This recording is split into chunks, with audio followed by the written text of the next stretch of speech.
From Maryland.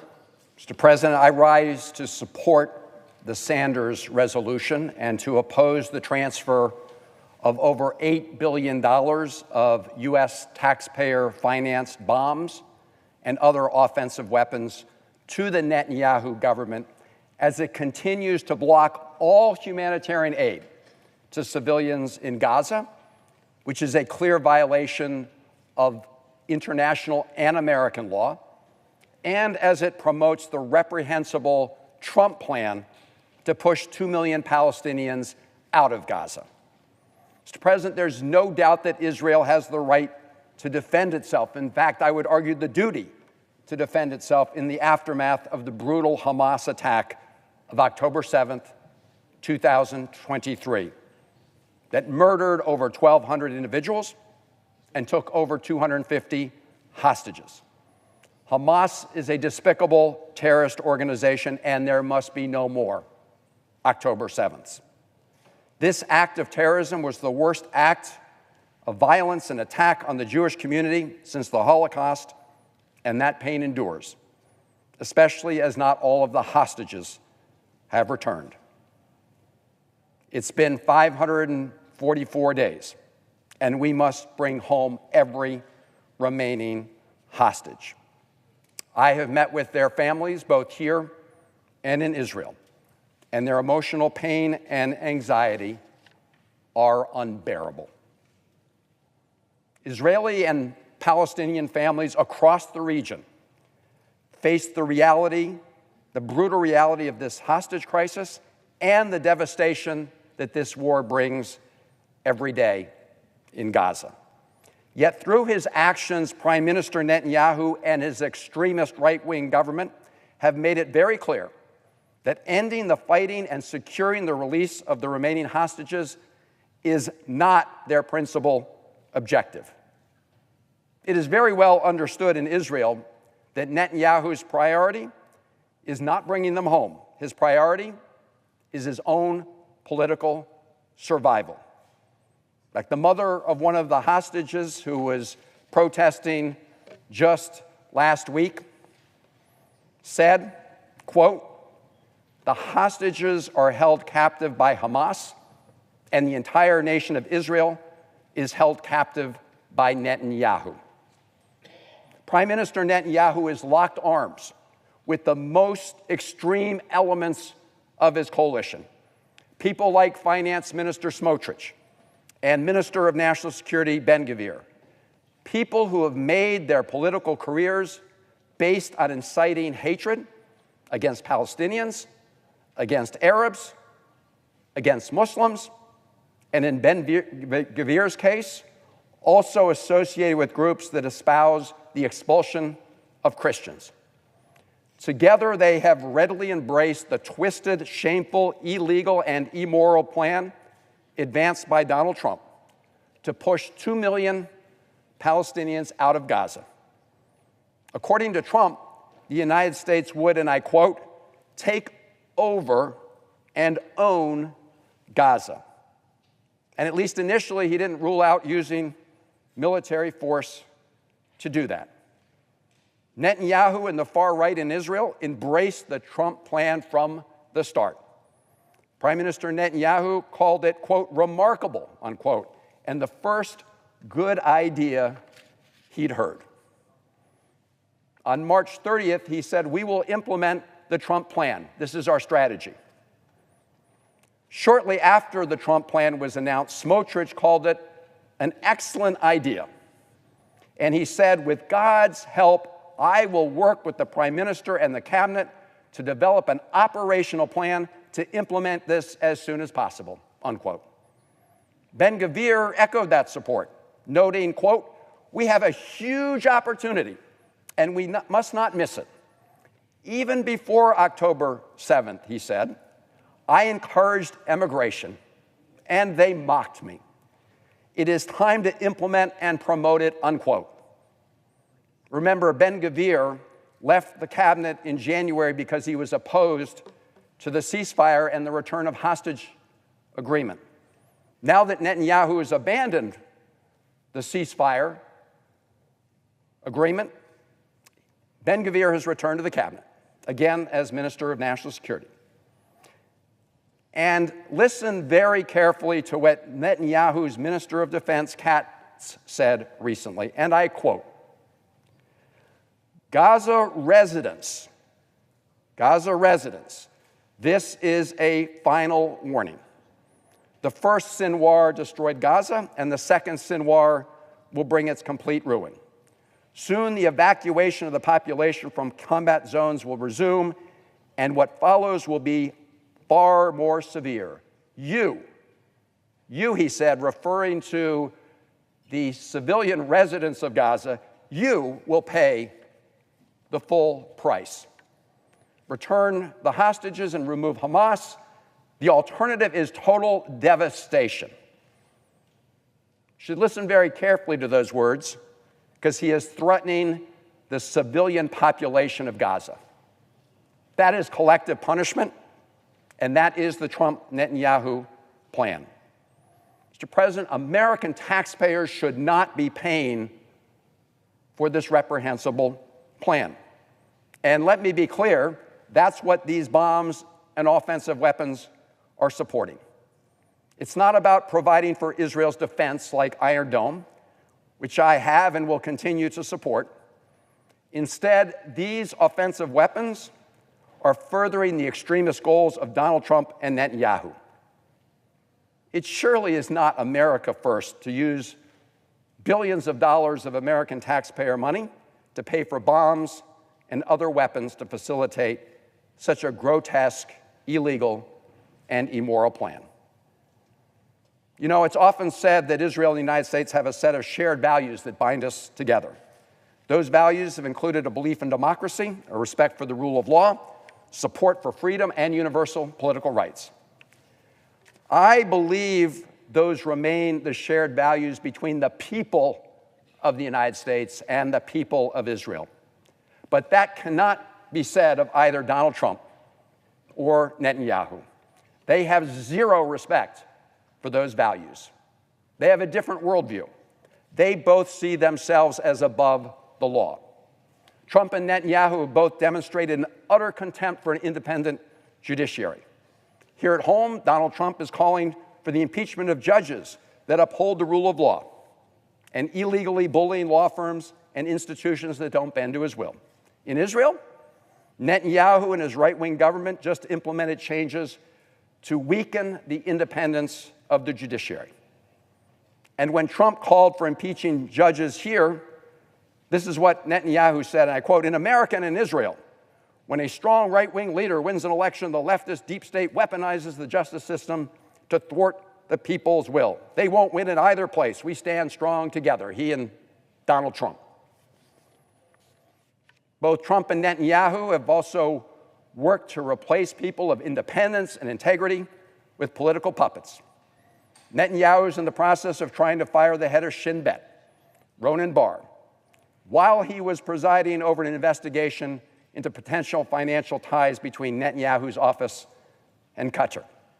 Here at home, of course, Trump fired the head of the Joint Chiefs of Staff, installed a completely unqualified Secretary of Defense, and has fired at least 17 independent inspector generals across the federal government. Trump and Netanyahu don't believe in checks and balances. They believe in unchecked power for themselves, like other autocrats, Erdogan in Turkey or Orban in Hungary. So let's be clear, Mr. President, that Donald Trump is pursuing policies in Israel that are not pro-Israel. They are pro-Netanyahu and pro-Smotrich and pro-Ben-Gvir. You know, Donald Trump said on the campaign trail that he was going to stop the war in Gaza. He took credit for securing the January ceasefire and the exchange of those hostages at the time. That was phase one of the three-stage framework that the Biden team had negotiated. Prime Minister Netanyahu waited until the eve of Trump's inauguration to begin phase one so Donald Trump could claim that success. But ever since then, Trump has backed off and stood back as Netanyahu and his right-wing government resume the bombing of Gaza, impose an embargo on humanitarian aid for civilians there, and put the lives of all the remaining hostages at risk. Indeed, it has now been 32 days since Netanyahu cut off all humanitarian assistance and electricity to civilians in Gaza. That is a blatant, direct violation of Israel's duty under both international law and under American law.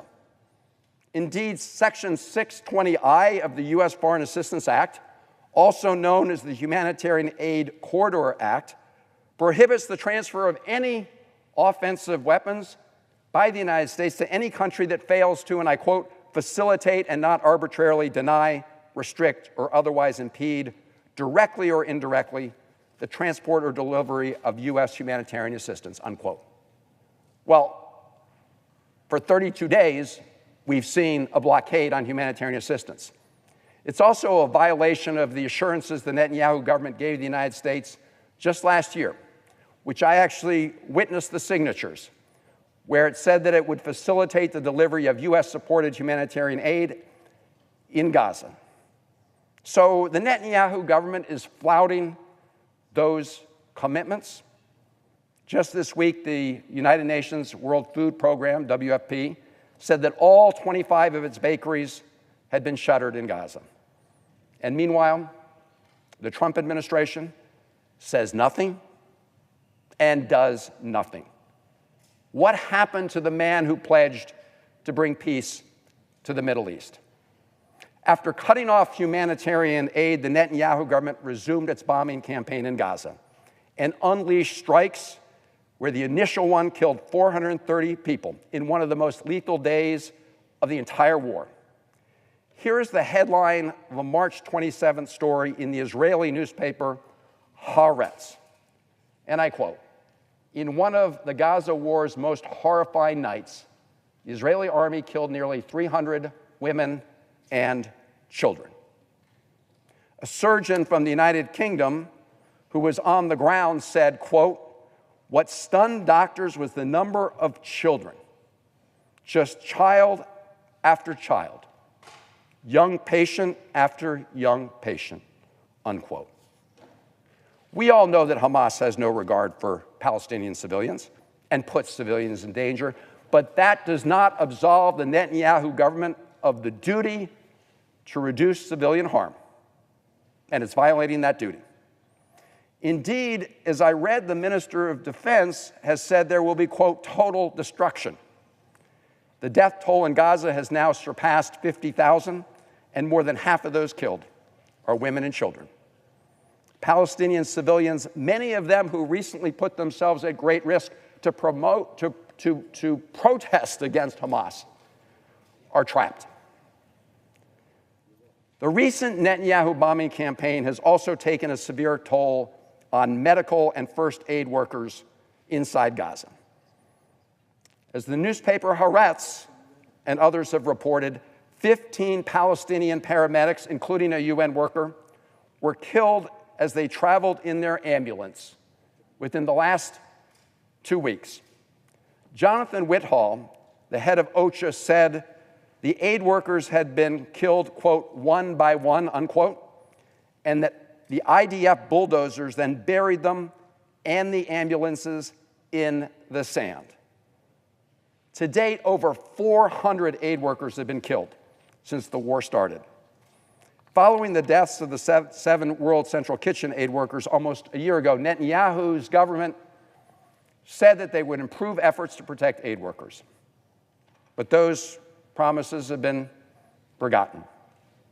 Just a few days ago, the IDF hit an International Committee of the Red Cross, ICRC office in Gaza. And while that strike did not result in casualties, it was another reminder of the Netanyahu government's total disregard for the safety of these humanitarian operators. Speaking of the ICRC, throughout the war, the Netanyahu government suspended all humanitarian visits by the ICRC to Palestinian prisoners in both the occupied West Bank and the Gaza Strip. And it has yet to resume that access, despite reports of the terrible abuses at Sde Teimekas. This is a prison These abuses were revealed by Israel's own security service, Shin Bet, as well as Israeli NGOs and media. Now, Mr. President, Netanyahu has attacked virtually everyone who questions his conduct in the war in Gaza as pro-Hamas. When his former defense minister, Gallant, said that the Israeli military had done all it can in Gaza, he was fired. Netanyahu has even criticized the protests by hostage families, saying that they serve the interests of Hamas. Deplorable.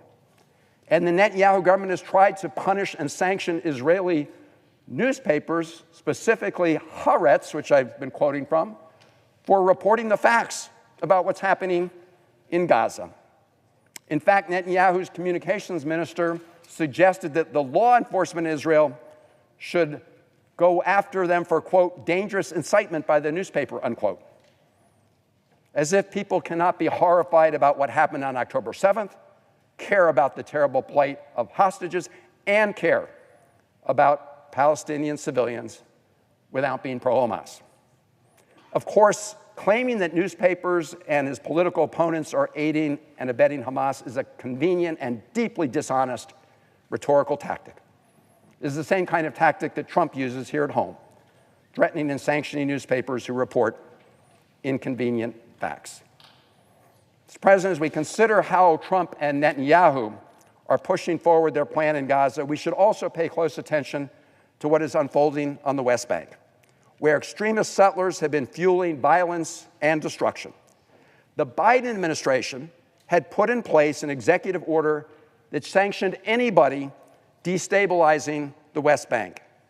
It applied to militant Palestinian groups and to extremist Israeli settlers involved in attacks against Palestinians. Trump, he revoked it. And last week in the South Hebron Hills, masked settlers attacked Hamdan Bilal, a Palestinian filmmaker who, alongside Israeli director Yuval Abraham, produced the Oscar-winning documentary entitled No Other Land. The film is about the life and struggles of Palestinians under Israeli occupation in Masafar Yatta, the very place that he was attacked. You know, over the last year, we've seen many, many people killed as a result of this violence.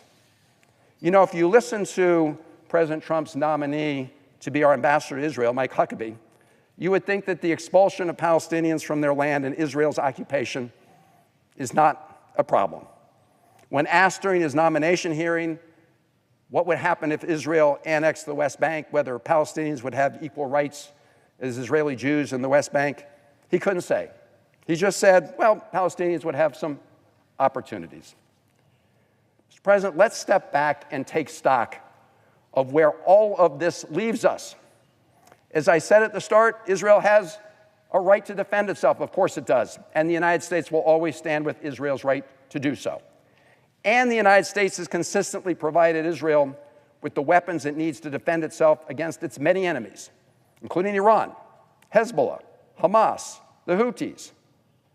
But there is a big difference, a very big difference, between providing Israel with the ability to vigorously defend itself and the goals of Trump and Netanyahu, as well as those of Smotrich and Ben-Gvir, which are increasingly embracing the goals of building a greater Israel by annexing the West Bank and reoccupying Gaza. Smotrich and Ben-Gvir have made no secret of that objective. At a large ultranational conference held on the border with Gaza in October 2024, Smotrich endorsed the idea of rebuilding settlements in Gaza, stating on his way to the event that the Strip was, quote, part of the land of Israel, unquote, and that, quote, without settlements there is no security, unquote. Mr. President, it's very clear that Netanyahu has hitched his political survival to Smotrich and his wing. And Trump's calls for the displacement of over 2 million Palestinians in Gaza only plays further into their hands. Just yesterday, Netanyahu and Defense Minister Katz announced that Israel would, as Defense Minister Katz said, quote, seize large areas of the Gaza Strip, The response of the Hostages and Missing Families Forum, which represents most of the hostage families, was swift and clear. They said they were horrified by Katz's statement and asked, quote, "Did you decide that we are sacrificing hostages for capturing land?"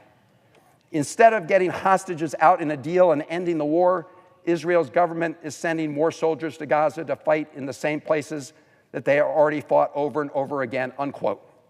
And yet Trump continues to stand with the extremist Netanyahu government and his own reprehensible plan, and calls upon American taxpayers to spend billions of dollars to support that plan. Israel is now operating as the undisputed superpower in the Middle East. It's a nuclear power. Hezbollah is on its back foot. Iran's air defenses have been severely degraded. Assad is thankfully out of power in Syria. And Israel has destroyed much of Syria's military infrastructure. So the question, Mr. President, is what does Israel want to do with this power? What are its long-term goals? The answer from Smotrich and Ben-Gvir is to build a greater Israel, one that demolishes the possibility of a future two-state solution, and Netanyahu is in their corner. The annexation of the West Bank and the reoccupation of Gaza will not make Israel safer. To the contrary, it will condemn it to perpetual conflict. The only sustainable way forward is to ensure that the 5 million Palestinians in Gaza and the West Bank who have nothing to do with Hamas can live with dignity and have their human rights respected. That is the only way to ensure the long-term security for Israelis and Palestinians alike. And that is the only way, colleagues, to prevent the United States from being dragged into permanent conflict in the Middle East. And that should be painfully obvious to anyone who's followed the history of this region. Mr. President, I will close where I started. This is not about whether someone is pro-Israel. I believe you can be pro-Israel and anti the policies of Netanyahu, just as you can be pro-America and oppose the policies of Donald Trump. And that's what this is all about. This is about whether you support the approach that Netanyahu and Trump are taking at this time. Trump's vision of a Gaza cleansed of its Palestinian population, and Netanyahu, Smotrich, and Ben-Gvir's vision of a greater Israel without basic human and political rights for Palestinians. I will not support that future. I will not vote to support American taxpayer dollars to advance that future. It's not in America's interest, nor is it in the interest of Israelis, Palestinians, or anyone else who lives in the Middle East. I yield the floor.